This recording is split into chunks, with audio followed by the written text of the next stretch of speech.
მამო, დაგლოცეთ. დაგლოცეთ უფალმა.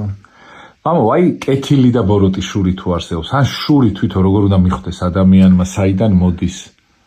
კეთილი მოშურნეობა არის მოშურნეობა, მიმბაძველობა, რომ როცა ადამიანი ხედავს, რომ აი თავის მოძღვარი ღვაწლშია და კეთილი მოშურნეობით ეცდება, რომ მას მიბაძოს, ეს არის, მაგრამ შური არის უსიყვარულობა. რას ნიშნავს უსიყვარულობა? როცა ადამიანის გშურს, შენ ეს ადამიანი არ გიყვარს. რატომ? აი, ავიღოთ მშობელი, მამა ან დედა.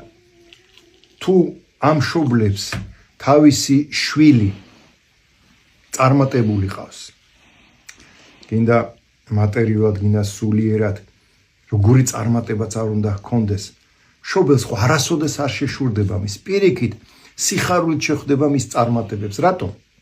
იმიტომ რომ უყვარს. და სადაც სიყვარულია, იქ შური არ არსებობს.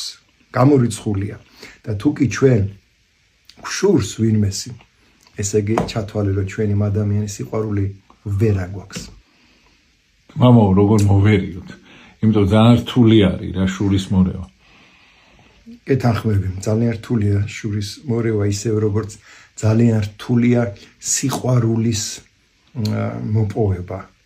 და სიყვარული როგორ მოეპოვება? პირველი ხშირი და მრავალგზის სიკეთეს გაკეთება. რატომ? აი, თქვათ, ადამიანს არ უყვარს, თქვათ, ძაღლი. ხო?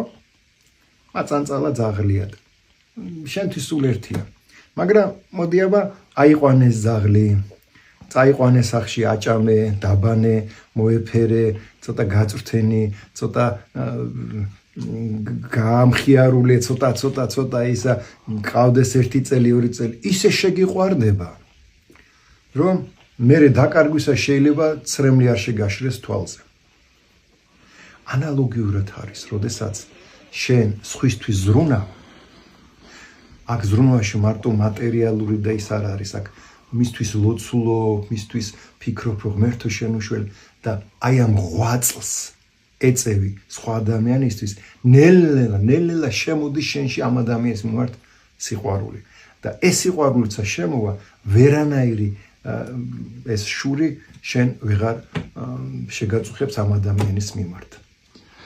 ზოგს ეგოიზმი, მაშინ ახაც ამ თემას მიადეგი, ზოგს ეგოისტურად უყვარს რა. აი ეს egozism როგორ უნდა მოვუგოს, იმიტომ რაღაცნაირად ციხეში ამყოფებს მეორე ადამიანს.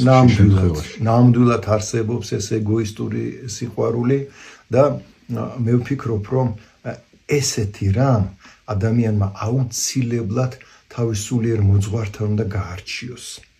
ეს ცოლი იქნება ქმრის მიმართ, ქმარი იქნება ცოლის მიმართ, შვილი იქნება თუ მშობელი იქნება ერთმანეთის მიმართ. ეს ძალიან ხშირად ხდება ახლობლების მიმართ, როდესაც ზედმეტი სიყვარული, მაგრამ ამ სიყვარულს მე ცოტა ბჭყალებში ჩავსვა, ზედმეტი სიყვარულით თრგუნავს მას. და ამიტომ ეს ყველა მხრიდან მოძღვართან უნდა იქნეს, იმიტომ ყველა ვარიანტში სხვადასხვა მომენტებია და უნდა ეს დაწვრილებით უნდა იქნეს ეს გამოძიებული და მოძღვრის კანონი უნდა იქნეს შესრულებული, რომ ადამიანმა რაღაცნაირად ეს ეგოისტური ბჭყალებში სიყვარული მოიშოროს და ნამდვილ სიყვარულზე გადავიდეს. როგორც მამები ამბობენ, რომ თავარი ის კი არ არის, მას უყვარხარ შენ თუ არა. თავარი ის არის, შენ გიყვარდეს და შენ უკეთებდე მას სიკეთეს. თორე ის გაგიკეთებს შენ სიკეთეს თუ არა, ეყვარები თუ არა, შენ ეს არ უნდა გაწუხებს. თუ შენ ნამდვილად გიყვარს, იცოდე, რომ შენ ამის საპასუხო სიყვარულს არ უნდა მოელოდე. ისე კარგია, მამაო, თუ დაუნახავი არ იქნება და სიტყვაზე ამ სიყვარულს დაუფასებს. კი ბატონო, რა თქმა უნდა. თუ არ იქნება სიტყვაზე აი რაღაც მომენტი. თუ არ იქნება ისევ და ისევ, მე ვფიქრობ, რომ აი მოძღვართან უნდა მივიდეს და ეს უნდა გაარჩიონ უშუალოდ მოძღვართან.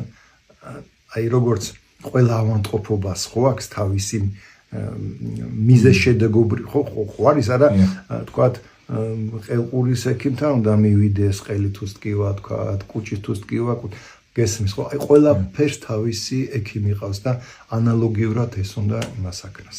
გაიაზროს. დიდი მადლობა. გაიხარე.